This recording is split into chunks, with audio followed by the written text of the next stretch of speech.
Good afternoon, I'm Dan DeRose coming to you from the 19 News Now digital studio because we're about to bring you the sentencing of an 18-year-old young man who has pleaded guilty to assaulting a priest in Cleveland. You might remember this case. This is the third such individual involved in this case. It was in the Collinwood neighborhood in 2017 when Father John Cumsey was headed to the church's chicken coop to recover some eggs from the chicken coop when he was assaulted. We've got some surveillance video. It's not the greatest surveillance video, but what you're going to see is the teens chasing Father Cumsey. And when you see this shot, that's the father in the lead.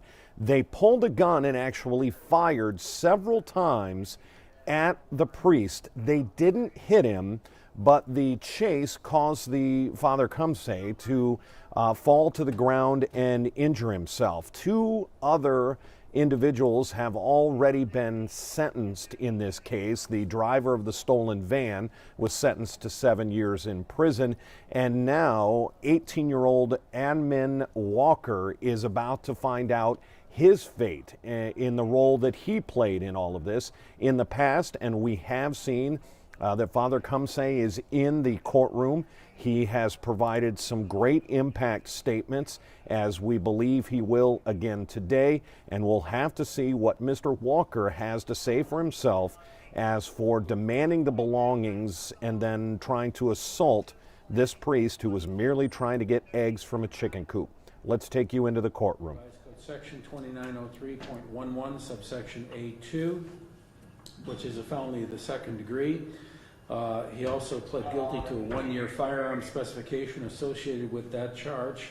That is charged under Revised Code Section 2941.141.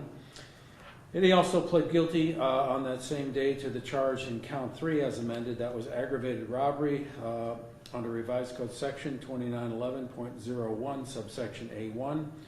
That's a felony of the first degree, and he pled guilty to the 1-year firearm specification in that count as well. Again, that's 2941.141. He also pled guilty to the charge as amended in count 6. That's receiving stolen property, motor vehicle, under Revised Code Section 2913.51, subsection A. Now, the two felonious assault charge is subject to a potential prison sentence of 2 to 8 years, and that is up to and including 8 years, and a fine of not to exceed $15,000. It is only if the court were to deviate from the presumption in favor of a prison sentence would it be possible to impose a community control sanction. It is also subject to a term of 5 years of,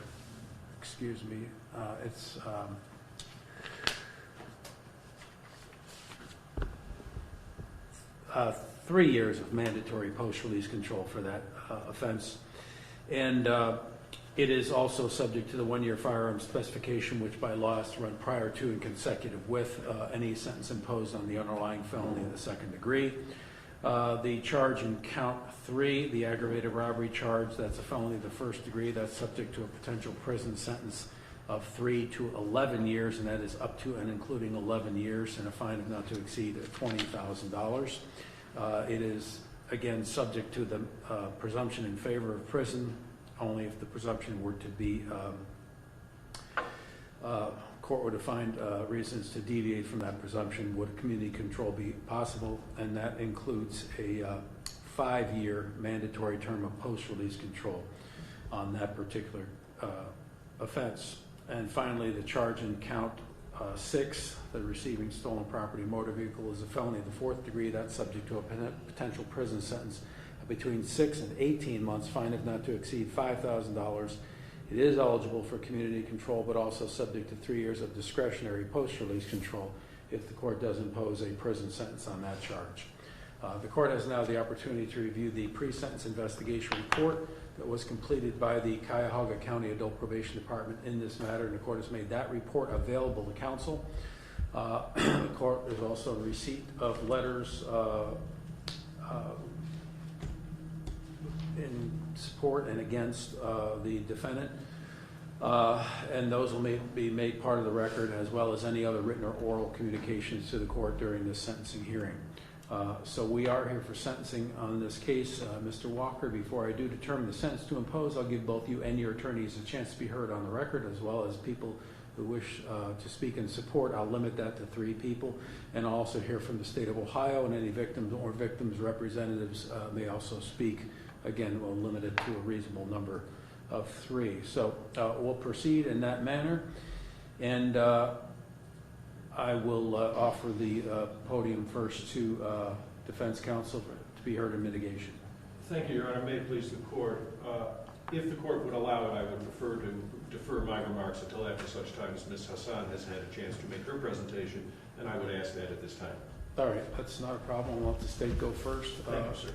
And you may proceed, Ms. Hassan. Thank you, Your Honor. First, the state would have this court hear from the named victim in this matter, Father Kumsi. Right. And Father, if you wouldn't mind, when you do get to the podium, just please state and then spell your name so we make sure we have it clear for the record. Thank you, Your Honor. My name is John Kumsi, K-U-M-S-E.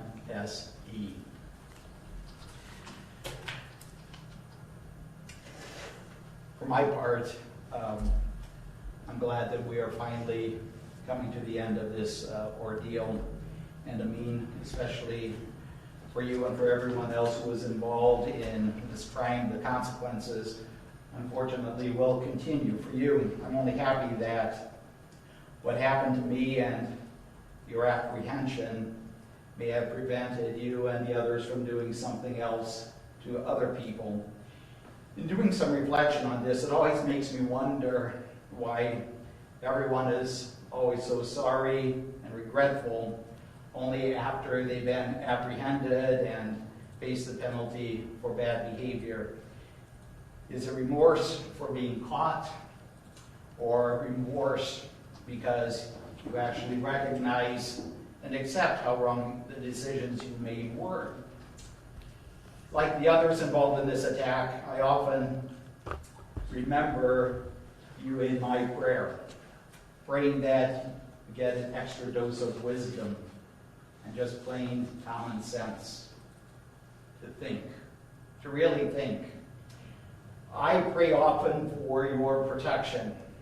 I pray that you have the courage to reflect, to really think, to act with responsibility, to continue your education, to continue to better yourself, because in the end, the only one who's going to really make a difference is going to be you. It's going to be you. But we're here to support you in that. I pray that you open yourself to the grace of God to make the right decisions in your life. Either you learn from your mistakes and become a better man, or you continue down the wrong path that will lead you nowhere. I pray that you use your time wisely. Think before you act, always. It could have spared you from all of this. It could have spared me from all of this if you and the others would have done some thinking on that night that you attacked me. Thank you, Father. Thank you, Your Honor. As it relates to sentencing for Mr. Walker, the state would request this honorable court to impose a sentence that is proportionate to that of his co-defendants in this matter. As this court is well aware, this court imposed a sentence of 7 years to Terrence Kimbrough, who was the driver in this matter, and this court imposed a sentence to Jalen Miller of 9 years. He was one of the co-defendants that got out of the car with Mr. Walker, pointed a firearm and shot at Father Kumsi on that night. And the state would just point to the sentencing transcripts from Jalen Miller, where this honorable court stated Terrence Kimbrough was sentenced to 6 years on the underlying aggravated robbery charge, and I'm going to repeat that same sentence for this defendant, because I do believe the defendants were complicit with one another in the crime and that they should all be sentenced accordingly. So the state would again request proportionality as it relates to the sentencing to this defendant. The state would like to play 3 exhibits for this court. The state's exhibits 1, 2, and 3, those being from the night of the incident, Your Honor. Starting first with State's Exhibit 1, that being from the chicken coop. You'll see Father Klumpsy heading into the chicken coop.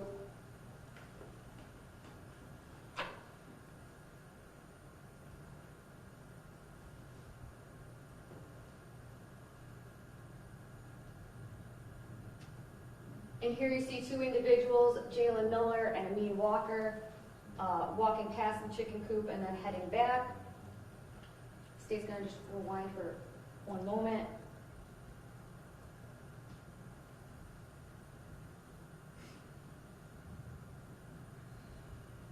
Well, what the state wanted to point out was that Amin Walker was the one in the light-colored shirt and dark pants, Jalen Miller being the one in light-colored pants and darker colored top. The state would then move to State's Sentencing Exhibit 2, this being where Father Klumpsy is walking past, and you'll see two individuals come out of the bushes.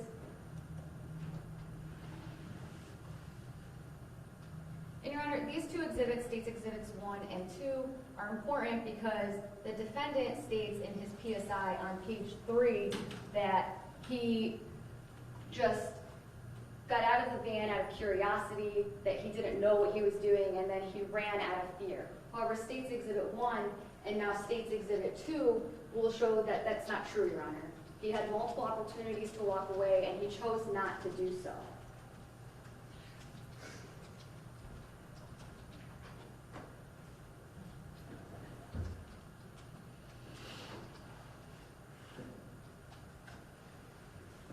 So here you are seeing them after they get out of the chicken or walk past the chicken coop. They're hiding here in these bushes. Father Klumpsy in a moment is going to walk this way, and then they'll follow him. Is that screen going to change at all? It is, Your Honor. Like very briefly, but it will change. I know it's hard to see. All right, so here's Father Klumpsy right here, Your Honor. You can see that shadow, I that can see figure. the shadow, yeah. So he's going to go off screen, and then Jalen Miller and Amin Walker are going to come out. All right, they're the two figures here. They're going to start to come out. This being Jalen Miller, this being Amin Walker. So as you see, they're in pursuit of Father Klumpsy, Your Honor. And finally, going on to State's Exhibit 3, Your Honor. This reflects the shooting in this matter.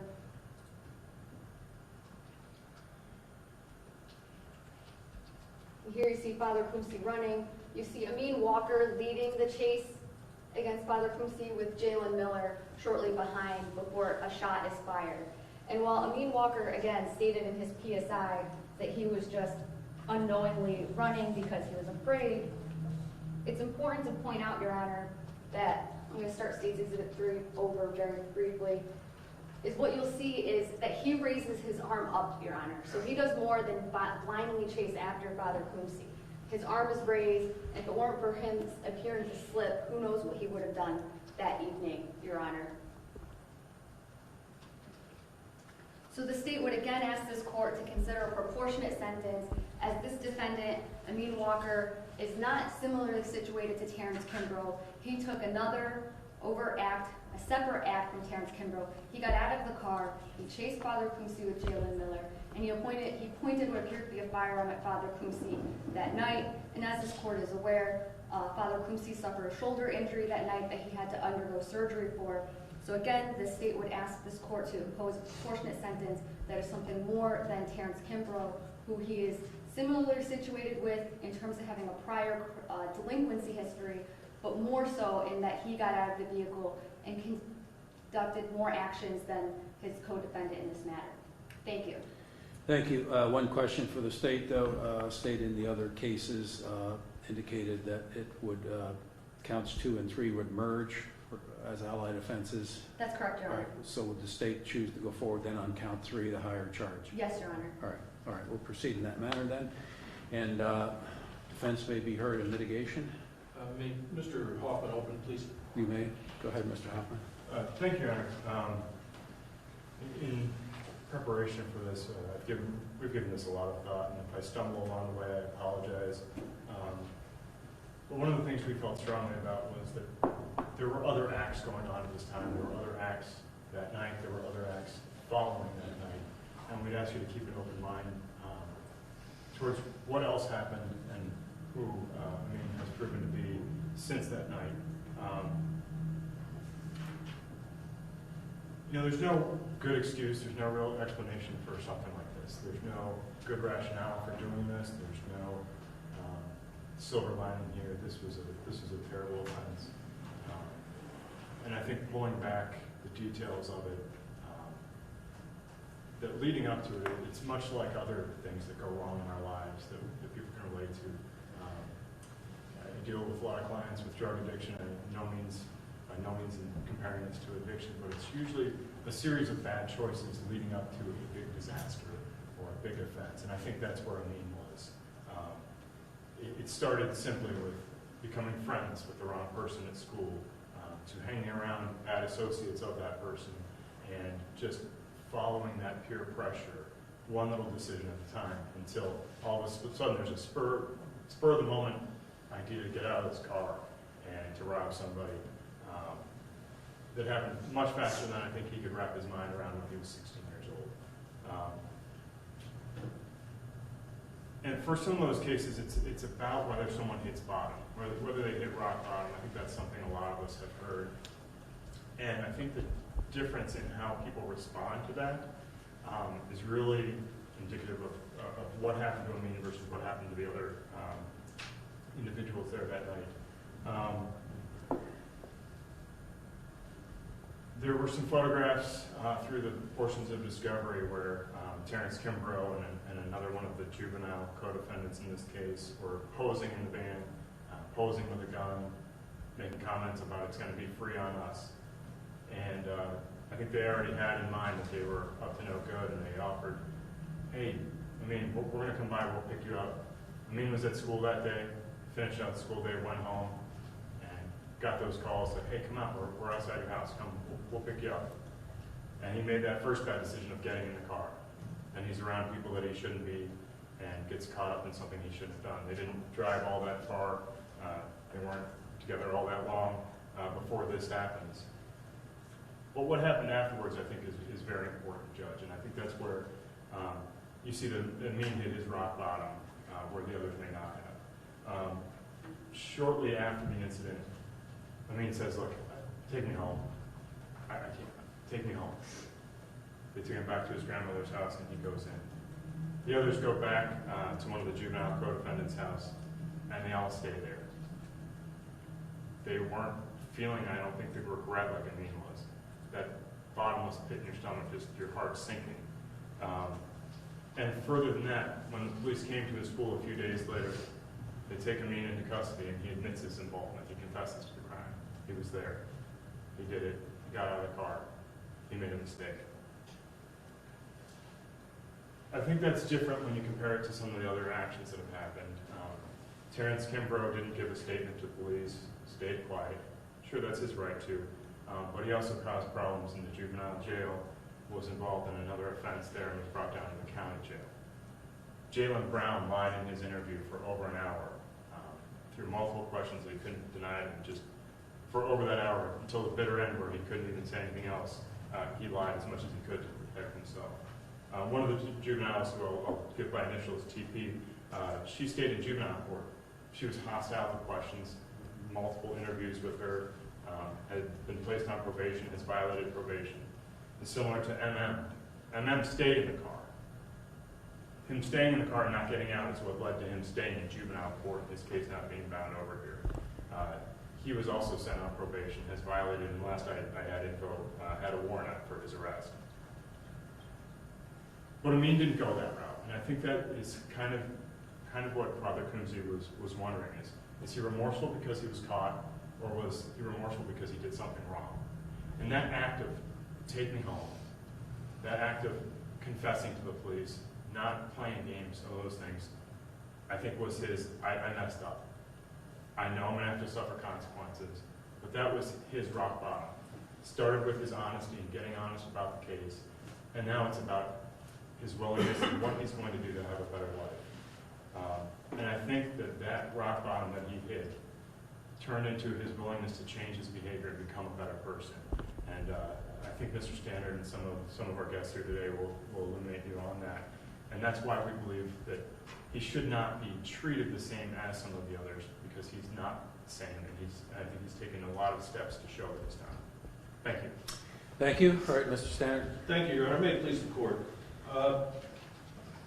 By way of introduction, there's a number of family members, his mother, his father, his stepmother, his grandmother, other members of the family, and there are also 4 members of the juvenile detention facility and the Downtown Education Center, which is run by the Cleveland Metropolitan School District, at the facility. And I thank them for coming here today. I'll introduce you to the 3 of them who are going to speak briefly. Right. There's a 4th that Mr. Bailey I won't have come forward. But I will first say what we do. The pre-sentence report is accurate. It's substantially accurate.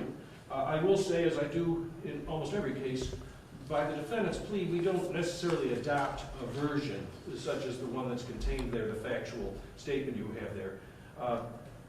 Especially in a case like this where there were 6 different people, there were 5 defendants that made statements. There are a number of different versions that are out there. We don't subscribe to one or the other. But we certainly, by his entering a plea of guilty to these offenses, acknowledges proof beyond a reasonable doubt that he is in fact guilty of the elements of those offenses, but not perhaps some different choreography of the thing. I would suggest, Judge, that I'll start with a brief biography. The defendant was actually born in Texas because his father was in the military, affiliated with the United States Marine Corps. Some situation between the mother and the father resulted in him being returned to the Cleveland area. And the defendant's paternal grandmother is here in the courtroom. She took physical custody. His father was going to be doing some more traveling because of his nature of his employment. And so he really has, and his stepmom, who he essentially was his mom from age 5 to almost to now years. But a couple of years ago, and you see the criminal history that's in there, actually there's one offense, and it is the offense that he broke into his father's house and stole a gun. And that was in 2016, and he was caught. Luckily, that gun was returned. No one was ever injured. That gun was not used in the brief period of time it went missing. But the defendant was taken to juvenile court, and that was his first appearance there, and the case was resolved by way of a term of probation by Judge Thomas O'Malley, and he was serving probation with the officer Candace Brown. That's where I'll say, okay, so this is early in 2017, he's placed on probation. He didn't, and I've spoken to Ms. Brown, the PO, he didn't immediately take so well to it. And it wasn't until at the end of that year, school year, he goes to Shaw High School. His grandmother lives actually in Cleveland Heights, but Shaw is an open campus, and the defendant attends Shaw. He was told basically that you're risking not passing the 11th grade here. So at that point, in about April or May of 2017, the defendant really did start making positive progress, and Ms. Brown reported that. And then over the course of that year, he was doing very well with her as the year progressed. And there was discussion that she was going to recommend that Judge O'Malley terminate that probation at the end of the calendar year, or basically in January 1st of the next year. In October of that year, the defendant had a very good friend. His name is Blevins.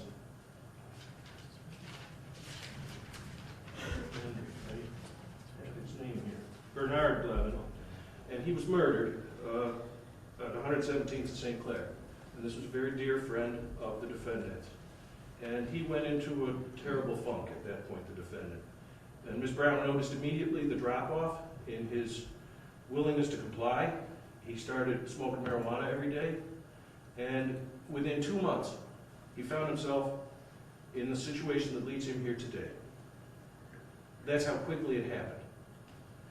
He started hanging around with the wrong crowd. There's one thing about this, there's 6 people involved in that van, there's 6 people. Save for Kenitra Robinson, who was sentenced as an adult by this court and given probation. Save for her, he and she are the only 2 that lived within a block of 150th and Lakeshore. And Miss Payne, the juvenile Miss Payne, who was prosecuted in juvenile court, what happened there basically was that her father, there was a family situation, that her father wasn't residing at the home at the time, the family home. So she was there, and she took it to make it a clubhouse for other people that she'd bring in, including Mr. Meadows, including Mr. Miller, including Mr. Kimbrough. And that's kind of, if I may say, it's the nest of the criminality that the defendant has got dragged into here. And that is the nest where the van was found. It's the nest where those 4 defendants were arrested the day after this incident. This incident happened on Monday night, the 11th of December. And I think the shooting was about 8 o'clock, I believe, Father. And the defendant had, in fact, attended Shaw High School that day, and was not until the late afternoon, early evening hours that he was inveigled to come on with us. We got this, and we got 2 girls in there, and we're doing this. You know, I think the ages of, if you pick 5 years in a chronological life, that probably is the most impactful, important year. Not to minimize the other years, but I would suggest it's between 15 and 20. Some would say between 20 and 25, but I think that's fine-tuning. By 20, you're already kind of decided, am I going to be law-abiding? Am I going to go to school? Am I going to do the right things? But it's those years between 15 and 20. And you've got that toxic mix of peer pressure, trying to be cool, bad crowd if you're hanging around with that, maybe you're trying to impress the girls, the perfect recipe to make rash, just ridiculous decision-making. And that's what leads to this kind of criminality out there. So, as Mr. Hoff has indicated, these kids are all the nest. He gets dragged into this for 3 hours. I don't think he ever was at the Payne house, at the nest physically itself. He was in that van for about 2.5, 3 hours, and this happened. And absolutely, from all the different, we have all the versions of all the 5 that did speak. From every account that we have, immediately, Kenitra and the defendant said, get me, I'm home, take me home. I think all the defendants have acknowledged that no one thought Jalen was going to pull the trigger on that gun. I don't think anybody thought it was going to become as serious as it in fact did. And thank God it wasn't fatal. So immediately the defendant says, take me home. Well, in fact, his grandmother, because they have a security feature at the house, when he got home, he had to ask her to let him in because she thought he was still downstairs doing his homework. And he had to confess that, in fact, he had snuck out. He didn't tell her, obviously, what he'd gotten himself into. But he knew, because later that night was when they learned that the man that they robbed was, in fact, a priest. And the priest of the longtime councilman. I mean, it was all of a sudden, wow, this became, and probably it's, I hate to say it, Father, but it's the man bites dog aspect of it. The fact that it was a priest gets robbed for bags. All of a sudden, we've got media attention on the case that you might not have otherwise seen because of that. And whether that's right or wrong is just a fact of the matter is. And the defendant knew that it was over, but he kept going to school because the next day, this happened on the 11th, by 7 o'clock in the evening on the 12th, the police had figured it out. That the home, the nest that I'm talking about, that's where the van was found, that's where 3 or 4 of the offenders from that night were arrested. And that's on the 12th, the next day. Then Kenitra was identified through, I think she got away, so she wanted to get out of this thing so quickly she left her a bag in that van, and somehow that's what ultimately the police figured out to link her as the other female who was involved. And then they figured out who AJ was. And on Friday, they went to Shaw High School, and of course he was attending, he hadn't missed school that whole week. And they told him to come to the principal's office, and of course he's been in custody ever since. But I will reiterate that when he gave his hour-and-a-half statement or so that day, when he was taken into custody on the 15th of December, it was, and I've heard a lot of different interviews, some of them are transcribed, some of them are just audio, video. I would suggest that of all the statements taken, the defendant of any of the perpetrators was the most honest about what he said to them. And as Mr. Hoffman's indicated, he said, yes, I did, and I did get out, and I did, and I did. Of course, it's human nature to try and minimize, but nevertheless, he did acknowledge that he is responsible. There is no, as has been indicated, there's never going to be a good answer. How could you do this, or why would you do this? There is no such answer. It does not exist. But again, I remind you of the susceptibility of youth of that in that milieu with others and urging them on and urging, and then here we are. It is the perfect storm. And again, could certainly be a lethal combination. We thank God it was not in this case. The time frame, as I've said, was the Monday was the robbery, and by the next night, the other people are arrested, and ultimately, within 4 days, the defendant was. But what has happened since December 15th, actually what's happened since a few minutes after the shooting, is significant. And I believe that that is what distinguishes Amin Walker from the other perpetrators in this thing, and why I feel good about asking you to downward depart from the goalposts that kind of they're asking you to follow here. There's some people I would like you to briefly hear from, and then I will make my closing remarks in the matter. I would first ask Ms. Love. Ms. Love, would you identify yourself, spell your last name, although it's an easy one, for the court report, please. My name is Angelique Love, L-O-V-E. Hey, may I ask you your title? I am an intervention specialist at the Juvenile Detention Center. And may I ask you to briefly describe to the judge the nature of the interaction that you have had with Amin Walker, the experience that you have found that to be, and if you have any suggestions moving forward to guide the court in its sentencing decision. Thank you. I would first like to state that I've worked with Amin last school year and this school year. He's what I would consider a model student. He's never posed any problems in the classroom. He's always been eager to get all assignments done, ask for assistance. He's, like I stated, the model student. Never had any problems, never any written incident reports within the classroom. Concerned about his future. He's a young man who has plans for the future. He envisions himself attending college, doing great things in the community, giving back to the community. He's the kindest person as well as student. He assists other students when they need assistance in the classroom. He assists the teachers, he assists the staff. He's helpful, he's very kind and very patient. I see this young man doing great things. He has acknowledged that he has made a mistake. I see him doing great things in the future if he's given the opportunity to do such. I don't see him as a person who's, I don't see him in terms of recidivism. I don't see that for him. I see him as a young man who has made up his mind that he has made a mistake. He has acknowledged his mistake. He's willing to assume consequences for those mistakes. But he also has a vision for his future, as well as his community, his family. He's definitely a youth who has plans on giving back to the community.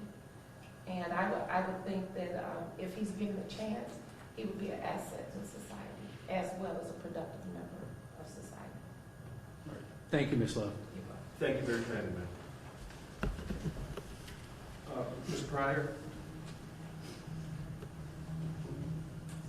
Again, if you could state and spell your name and indicate what your title is to the court, please. My name is Sandra Pryor, P-R-Y-O-R. I'm a social worker on House 1 at the Cuyahoga County Juvenile Detention Center. Go ahead. Well, again, describe to the court the interaction that you've had with Mr. Walker, your impressions of Mr. Walker, and any suggestions you may have going forward to the court. Okay, first of all, I would like to say, before I get to that point, is I've been with the Cuyahoga County Juvenile Detention Center for almost 20 years. And it's got to the point where I've become very jaded because I've seen a lot, I've heard a lot, and it got to the point where when attorneys would ask me to testify for residents, I wouldn't, especially when it involved a gun case. But then I met Amin, and I had heard about it before I got to the unit, and I was waiting for the other shoe to fall, because most kids, they come in, they show proper behavior for a period of time, and then eventually you see the real person. They involved with the gangs, they are the shot callers. Amin was always the same. He, as Ms. Love said, he's kind, he's helpful, he participates in all of my mental health groups. Only thing he hasn't done is let me know what's going on the pods, but I understand because I know he doesn't want to get jumped. But I can't say enough about this young man. He gives me, I feel a good spirit from him. Sometimes when I look in residents' face and a childhood has left him a long time ago. With Amin, he's a child, and he presents that way. I didn't know all the details of his case until today, but even knowing that, I know that if given a chance, he will be a productive member of society. Thank you very much, Ms. Prater. And last but not least, Mr. Bosser. And I guess the same protocol. And the same question. Face, Your Honor. Okay.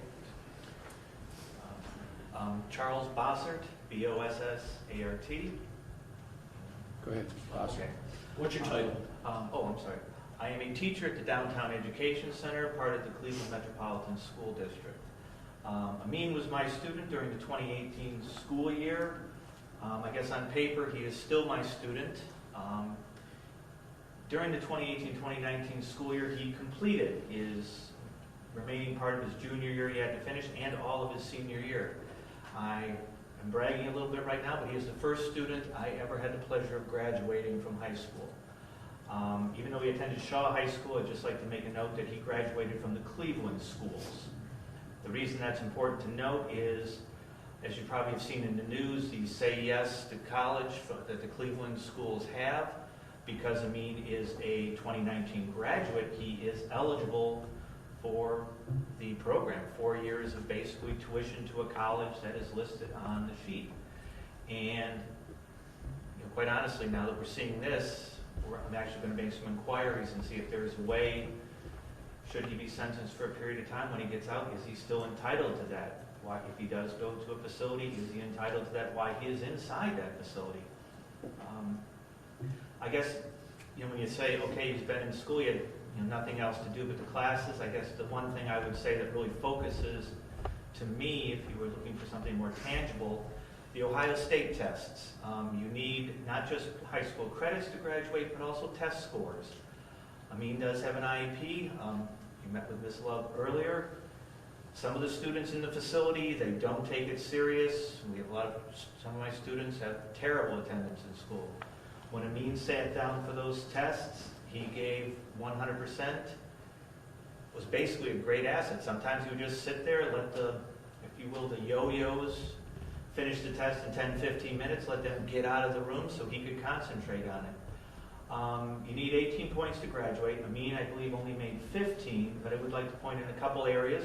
I think English, and I think the other one was biology. He did score at the proficient level, and that is, again, despite having the IEP. We had him in a reading program. We took him from basically a very low reading level, I think he was probably in the 4th to 5th, up to the high school level. So progress has been made. He took school seriously, and I had no discipline problems. Matter of fact, he was one of the ones I counted on. He tutored other students and was a tremendous asset. With that, I'll just say, are there any questions? If not, I'll... Very good. Thank you. No, thank you, Mr. Thank you, sir. Thank you, Your Honor, for hearing those folks. And Mr. Hoffman and I took the opportunity on June 14th to go out to the graduation ceremony, and it was tear-jerking to me. But one thing I want to say about that staff out there, the teaching staff and the disciplinary staff. And I, by the way, Judge, I provided you a number of certificates that the defendants got, as well as the report card, as well as the program for the graduation. And I just want to say, regardless of whatever happens here today, You should commend those people for the good work they do out there.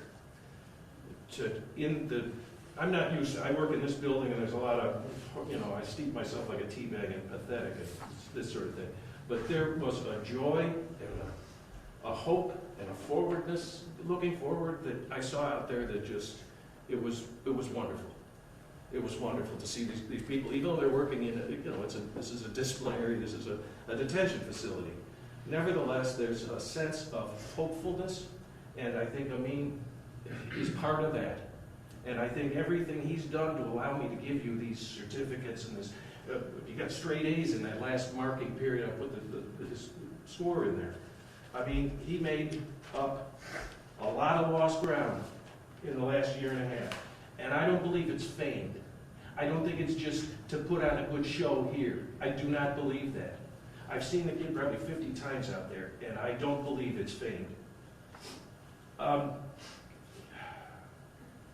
Again, returning to not blaming it on, well, actually, what I'm going to do is ask you to listen to the defendant. He has a brief, he's written it down, so I would ask that you allow him to read that here.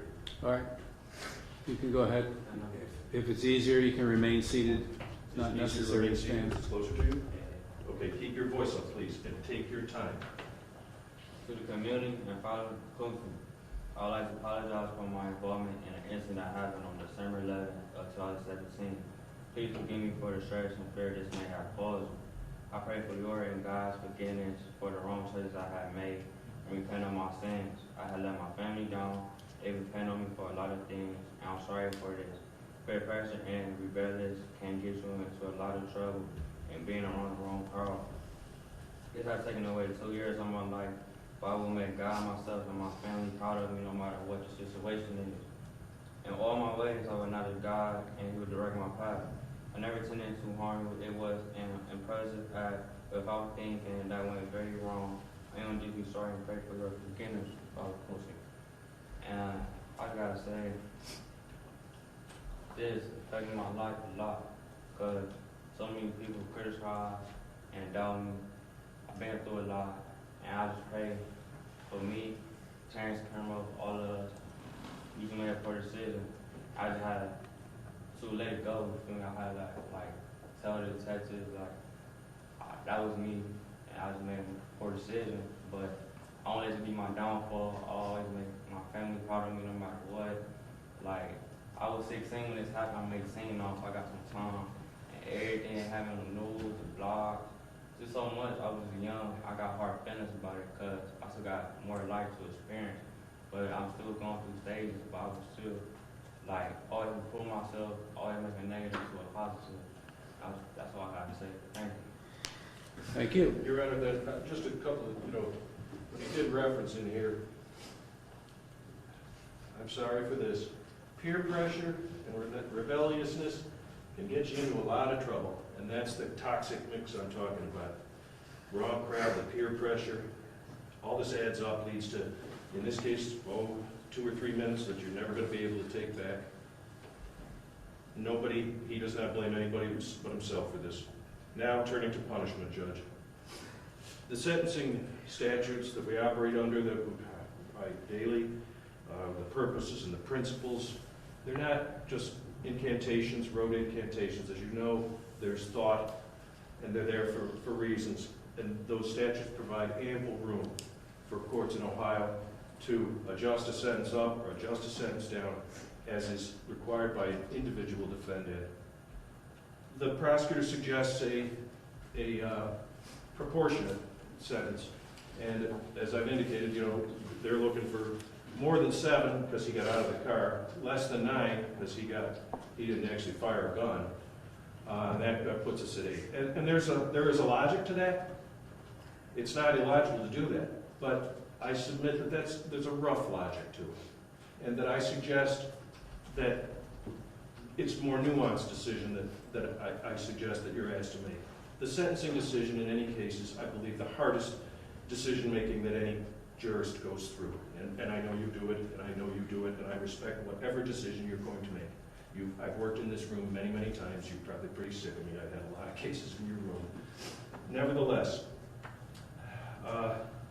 The court in sentencing is not simply sentencing for the crime, it is sentencing the individual defendant that stands before the court with all that that defendant brings to the court. I've had this discussion with Mr. Hassan, Mr. Kirkland, Mr. Costco, Mr. Ty, and Mr. O'Malley himself, that I understand the remit of Mr. O'Malley's office, and the sense that Cleveland, we were getting sick of this, youths and gun violence. Every day you see it, and we see the results of it down here.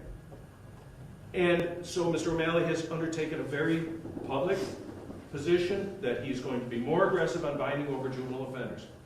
And again, I understand that posture. I think the community outrage for this kind of conduct is justified. And it is his obligation to prosecute, and he has made that decision. But I suggest that that's the watershed. That's the sea change. When you're bringing someone and punishing them as adults for conduct that a 16-year-old engaged in. He was 16, about a third of he turned 16 on August 1st of that year, and this was December. So he was 16 and about 4 months when this happened. And now you're going to treat these people as adults and punish them as adults for conduct that a 16-year-old is more susceptible to fall into the kind of behavior that he got himself lured into and then in fact did participate in actively. So I suggest that when I think of, and so he's clearly a first offender, quote unquote, under the sentencing statutes. But somehow, I don't want him to be sentenced as though he's some sort of a repeat offender. He is a first offender. But, and I know these statutes have been supplanted by more recent sentencing statutes. But we used to have statutes, even 4 or 5 years ago, that there was a presumption that a person who's never been sentenced to a state penal institution shall receive a consideration of the minimum term unless there's something that absolutely mitigates against that and demands more time. And I'm asking that this court find that that minimum term is sufficient. His remorse is palpable. This is the worst thing he's ever done. And regardless of what anybody tells me, this is always going to be the worst thing Amin Walker has ever done. He's resolved himself to that. And he's not going to let his family down. He knows what he's done to them already. I'm seeking a 4-year sentence, Judge. The way that would work, he obviously has to serve this gun specification. He will go to an adult institution. He will serve 12 months. That will be the gun. At that point, and it is not until he has completed that 12 months, that he then receives the jail credit from the juvenile court, which is 1 3/4 years, basically. He would then have 2 3/4 years in, and that would be about this time next year. He would still have to serve another 1 1/4 years. His outdate on a 4-year term would not be until December of 2021. That is a significant period of time, Your Honor, for a first offender. For a first offender who was serving time for something he did when he was 16 years old, who would be serving a 4-year term on his first case where there wasn't actually serious physical harm inflicted and certainly not death, where he has exhibited very palpable and real remorse, where he has made such improvement. The maturation that I have observed, I've known him now, I didn't meet him until April. He got arrested in February because he didn't get down to the bindovers until April. So I've known him 1.5 years. The maturation that I've seen is, I can't say enough about it. He has distinguished himself from the other offenders. He's distinguished himself from just about every offender I've ever represented, to be honest. And if someone says that a 4-year term would demean the seriousness of the offense, I fundamentally, philosophically, and legally oppose that opinion. To say that would demean what a 4-year period of imprisonment is in actuality. and what it does. I don't think a 4-year term demeans the seriousness of an offense in this case. And I'm asking you to do that. And I'm asking you because I'm seeking a very different sentence than perhaps the prosecutor seeks, because I have an extremely different defendant, Judge. And I'd ask you to take all those things into consideration, and we respect your decision. And I will only close to say that I believe as a procedural matter, we've discussed that the sentence that you now will order will be stayed pending some proceeding relative to the reverse bind over proceedings.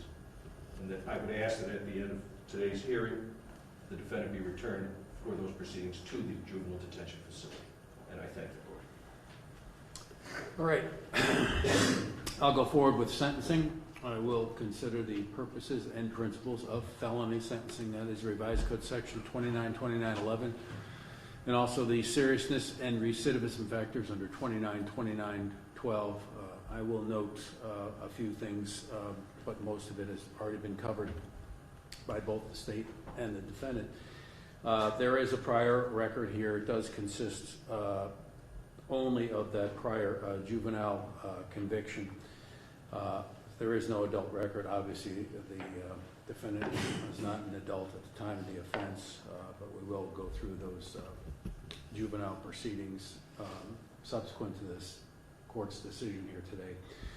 I will, as a procedural matter, also find that counts 2 and 3 are allied offenses of similar import. Therefore, they will merge for sentencing purposes, and the state has already indicated to the court that it would like the court to proceed to sentence the defendant on count 3, aggravated robbery, felony of the first degree with a 1-year firearm specification. And then also count 6, receiving a stolen property motor vehicle, felony of the 4th degree. So I'll proceed on those 2 counts. The factors, again, require me to consider the individual circumstances of the offense and certainly of the offender.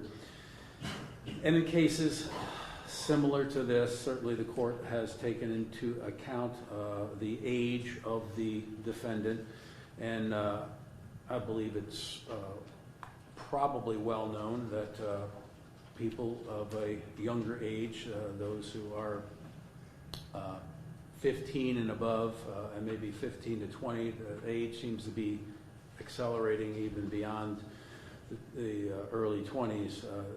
Talk about the age of immaturity, and for the most part, people in that age bracket, at least, again, what the court sees on a day-to-day basis, and this is not a statement against all of society, but certainly the group that appears in this court in that age bracket does make a lot of mistakes, and a lot of mistakes which are driven by either substance abuse, peer pressure, poor upbringing, trauma as a young adult. All those things actually occur. All those things are factors to consider. They do not act as excuses, and they are not excuses. It just seems to be that that is the natural order of things with that age bracket. But there is still a need for order in our society that does have to superimpose itself on those factors of ordinary life. I will note remorse is also a consideration for the court to consider in terms of sentencing, and I will find that the defendant has exercised certainly some true remorse here. Also, the statements in support of the defendant do indicate that there is a potential here for rehabilitation, so that is a positive here. I do have to look at the negatives also, and in terms of the involvement in the offense itself, there is that factor of complicity, and when you choose to associate yourself with bad people, not that anybody is a bad person, but because this is all explainable to a degree.